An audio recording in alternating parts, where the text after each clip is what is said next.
When I was younger, freedom was just a word I saw in books, something we were taught to define, something with theories, examples, and answers.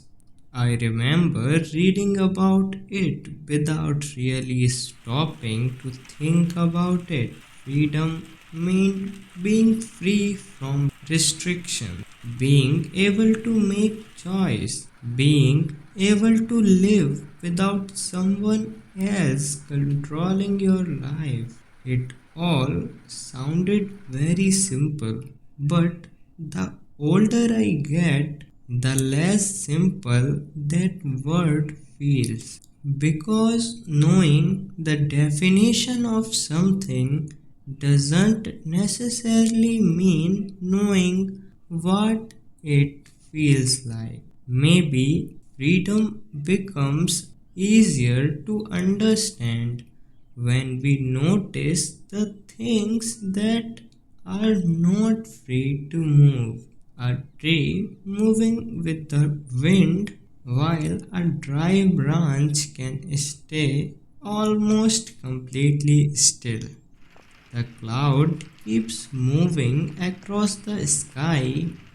Water finds its way wherever it can, and yet everything has some kind of boundary. Some things are physical, some are created by other people, and some we created ourselves. Maybe that's where the question really begins. What is actually stopping us? Sometimes the difference between being trapped and being free can look incredibly small.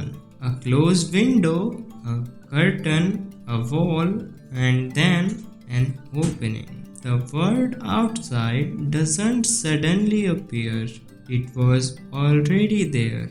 The only thing that changed was that I could finally reach it. And maybe that's what freedom feels like sometimes. Not a completely different world, just the possibility of entering it.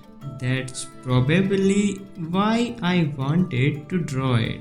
Not because I thought a drawing could answer the question, but because drawings gives me time to sit with it, to slow down, to erase something, to change it, to start again. Maybe that's one of the simple freedoms we have, the freedom to change our minds. And when I think about freedom as an Indian, I can't separate it from the country I grew up in. The flag is something I saw long before I understood what it represented. I saw it in school books, on walls, during celebrations. I knew what its colors were before I knew the history behind them. And every year on the 15th of August, we are remembered that the freedom we have today was not always something we could take for granted. People before us had to fight for the right of this country to decide its own future, and that history matters. But there is something else I've been thinking about.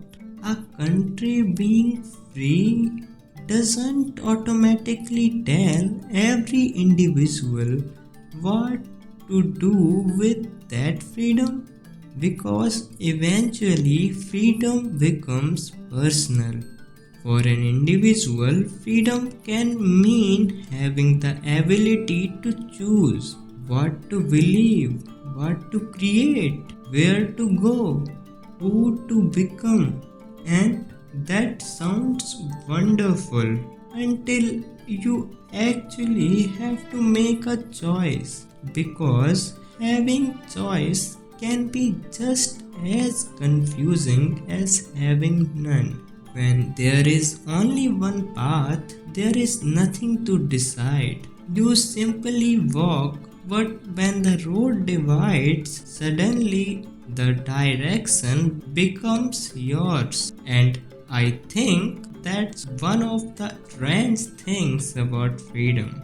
It does not promise that we will always make the right decision. It only gives us the chance to make one. And sometimes we choose badly. Sometimes we change our minds. Sometimes we take a road and later wish we had taken the other one. But that is part of it too. Freedom isn't only the ability to choose, it's also responsibility of living with what we choose. Maybe that's why freedom can feel both existing and a little frightening. Because when nobody else is deciding for you, you have to decide for yourself where to go, when to stop, when to turn around, and whether to keep walking. For a long time, I imagined freedom as an open cage, not locked door, no walls, no one telling you where you can go. It feels like perfect image of freedom. But the more I think about it, there is something missing. An open cage doesn't tell you where to fly. It only gives you the space to live, and maybe that is the strange thing about freedom. It gives you possibilities, but it doesn't choose one for you. The world still has to decide where to go, and maybe so do we. And maybe freedom doesn't always have to look dramatic. Maybe it is not always a giant movement.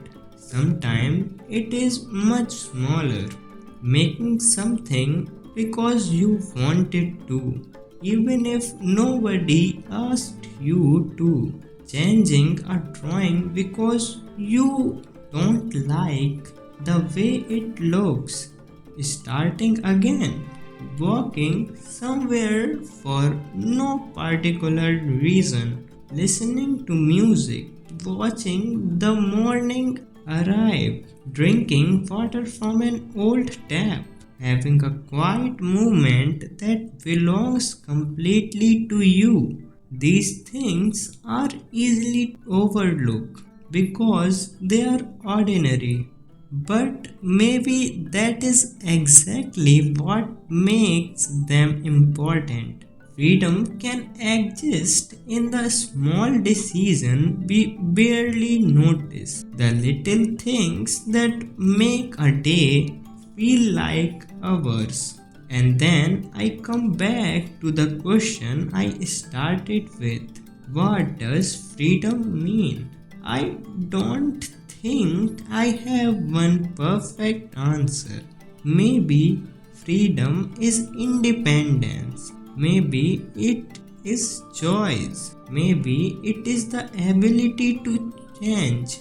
Maybe it is simply having enough space to become the person you wanted to become.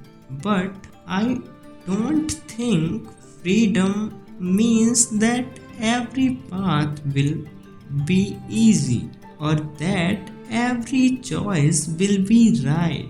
It doesn't mean that nothing will ever hold us back. It means that whenever we have the possibility, we get to decide what we do next. And maybe that is enough. I still don't know exactly what freedom means. Maybe I don't need to. Maybe it is a question I will keep answering in different ways for the rest of my life, because freedom isn't just something inherent, it is something we have to learn how to use, and that part is still ours. Happy Independence Day.